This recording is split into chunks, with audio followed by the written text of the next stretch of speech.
샬롬, 하나님의 평안이 살아가는 우리 중등부 친구들, 오늘 또 수요 바이블에 참여한 우리 친구들을 응원하고 축복합니다. 우리 친구들, 오늘은 과학과 신학 이해하기 6번째 시간입니다. 오늘은 성경의 창조 기사를 어떻게 읽을까라는 주제로 또 이야기를 나눠보고자 합니다. 오늘 이 이야기는 사실 성경을 어떻게 해석하느냐를 알려주는 또한 시간이기도 합니다. 한국의 많은 교회의 문제점들, 또 기독교에 대한 많은 오해들이 성경을 바르게 해석하고 이해하지 못하는 것에서 오는 경우들이 참 많이 있습니다. 오늘 시간을 통해서 이런 부분들을 잘 배워나갈 수 있는 귀한 시간이 되었으면 좋겠습니다. 여러분들 성경을요, 과학적인 인과관계로 과학적인 관점에서 읽을 수 있는 책일까요? 아니면 성경은 하나님께서 하신 말씀이기 때문에 성경에 나온 글자는 하나도 틀린 것이 없고 모든 것이 완벽하다라고 생각하시나요? 아마 여러분들이 이 두 관점에서 여러분들이 성경책을 읽는다면요, 여러분들이 성경을 읽기 시작하는 그 순간 바로 성경 안에서 모순과 오류를 발견하게 될 것입니다. 그리고 이렇게 말할지도 모르죠. 성경은 틀린 게 너무 많아. 성경은 비과학적이야. 성경이 여기서는 이야기했는데 여기선 다르게 이야기하네. 이건 인과관계도 맞지 않고 이건 모순이니까 에이, 성경은 거짓말을 하는 거야 라고 말할지도 모릅니다. 왜 그럴까요? 성경은 과학적인 인과관계로 쓰여진 책도 아니고요. 성경에 나온 글 중에는 같은 상황을 다르게 쓰이기도 했기 때문이라는 것입니다. 대표적인 예로 여러분들 창세기 1장을 한번 생각해 봅시다. 창세기 1장 5절에 보면 앞에서 하나님께서 말씀으로 빛과 어둠을 나누시죠.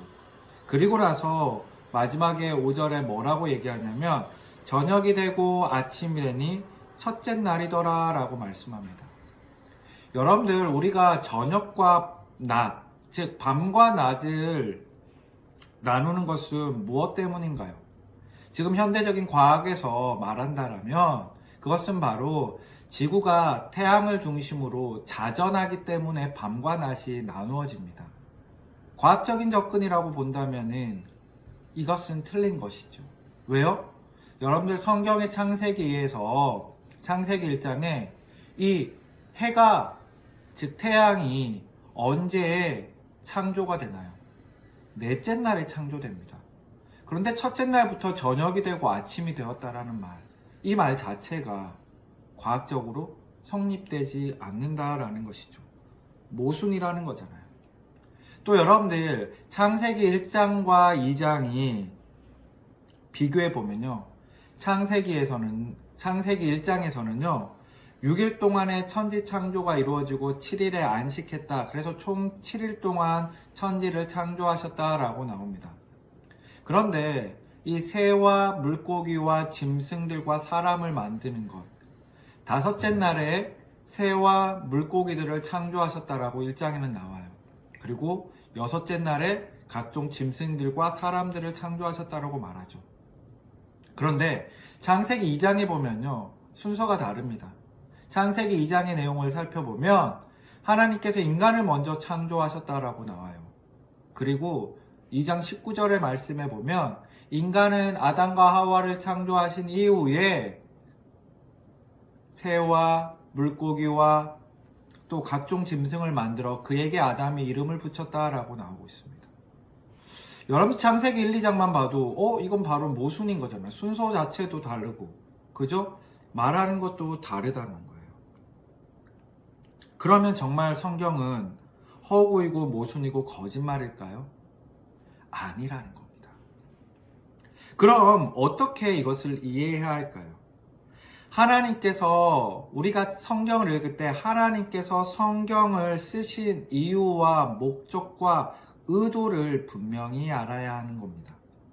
또 그 성경의 메시지를 받아 읽을 때 그것을 이해했던 당시 시대의 상황과 문화적인 배경과 또 문학적인 비율을 요소까지 고려해서 알아야 한다라는 것이죠. 그래야지 분명하게 하나님께서 이 성경을 통해 또 각 장에서 또 각 구절에서 말씀하시고자 하는 것이 무엇인지 바르게 알 수 있다라는 것입니다.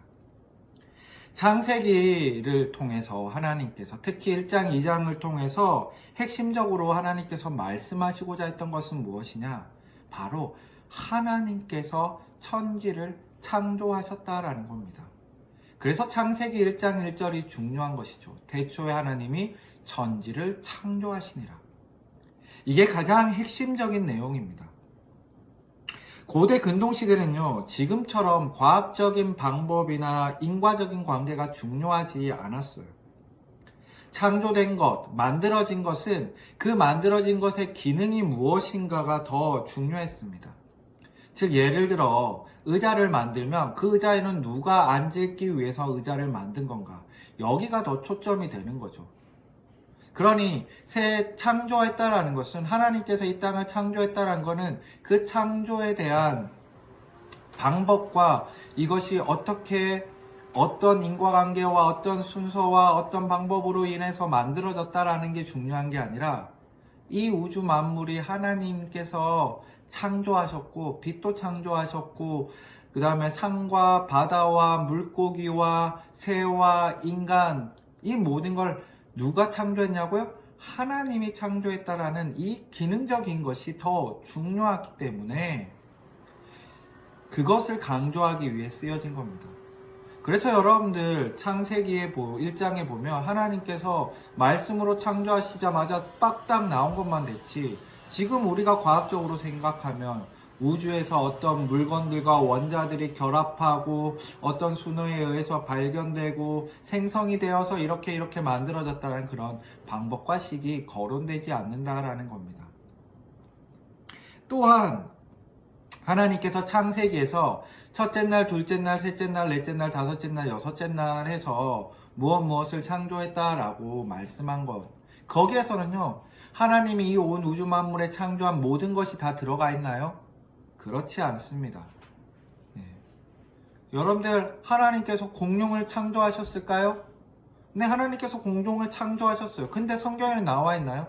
나와 있지 않아요. 왜 그럴까요? 굳이 하나님이 그 당시에 공룡을 창조했다라는 것을 기록할 필요가 없었다는 거예요. 그 당시에는 이미 공룡 시대가 아니니까요. 그거를 읽던 사람들은 공룡에 대한 관심이 있을 때도 아니었기 때문에 굳이 그거를 쓰실 이유가 없었다라는 것입니다. 마찬가지로 그러면 그 당시에 첫째 날에 빛을 만들고 둘째 날에 물과 바다를 나누고 땅을 만들고 이렇게 했던 그것은 뭐냐면 그 당시 고대 근동 사회에서는요, 고대 근동에 있던 사람들은 그 자연에 대해서 자연을 대상으로 신으로 삼고 살았다라는 거예요. 태양의 신, 그죠? 태양을 신으로 삼고 바다를 신으로 삼고 그 다음에 뭐예요? 각종 물고기나 짐승들을 신으로 삼았잖아요.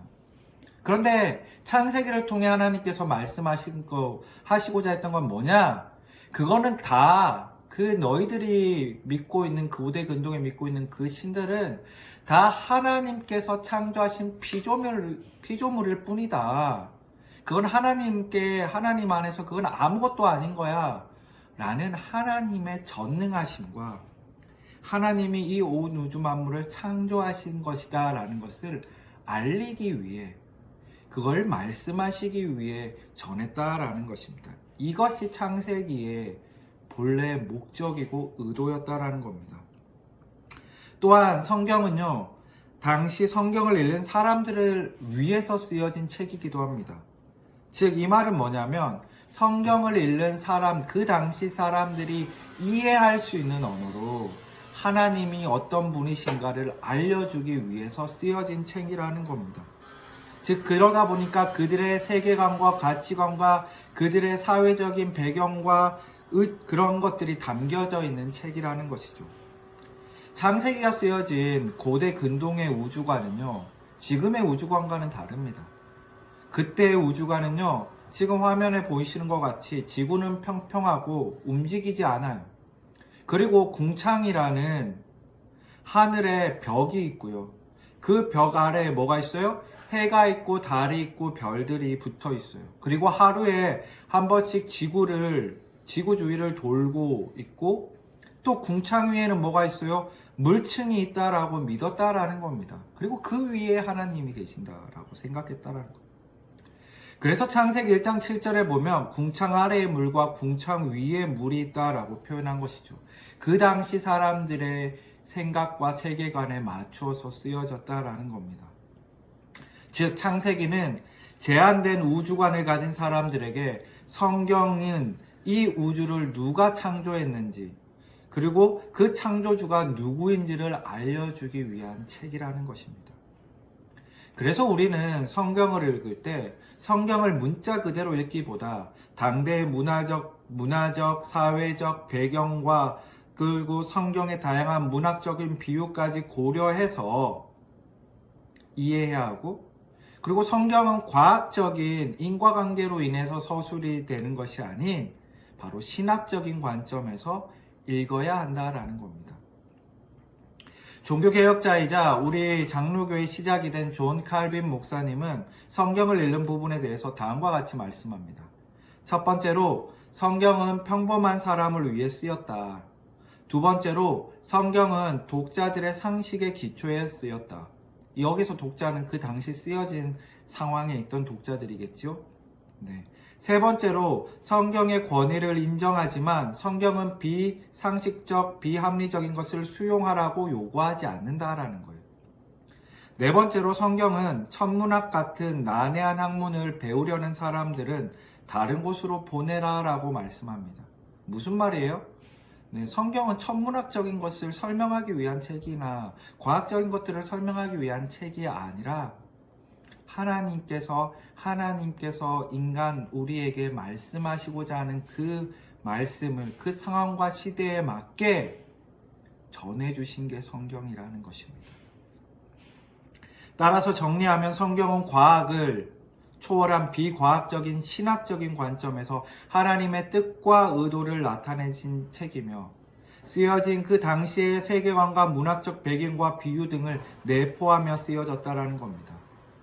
그리고 거기서 끝나는 것이 아니라 그것이 하나님께서 그 말씀들을 하나님께서 역사하며 함께 쓰셨기 때문에 그 당시에 뿐만 아니라 지금 우리에게까지도 그 하나님의 말씀이 생명이 되고 역사가 되고 진리가 되는 것입니다. 왜요? 하나님의 성경의 말씀 안에 하나님의 그 마음과 의도, 그리고 그 핵심이 담겨져서 오늘날 우리에게도 말씀하시기 때문이라는 겁니다.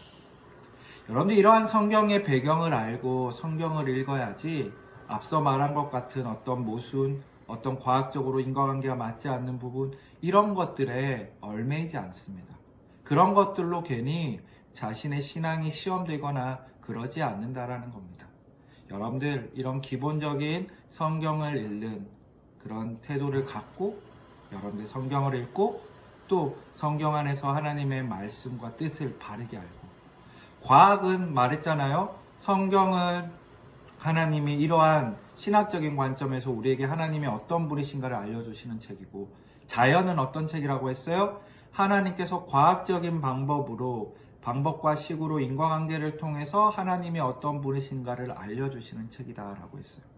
이 두 가지를 통전적으로 통합해서 바르게 이해할 때 우리는 하나님을 바르게 이해할 수 있다라는 겁니다. 여러분들, 그래서 과학과 신학에 대해 또 하나님의 성경을 바르게 읽고 해석함으로 믿음 안에서 승리하는 우리 친구들 되기를 축복합니다. 그럼 안녕.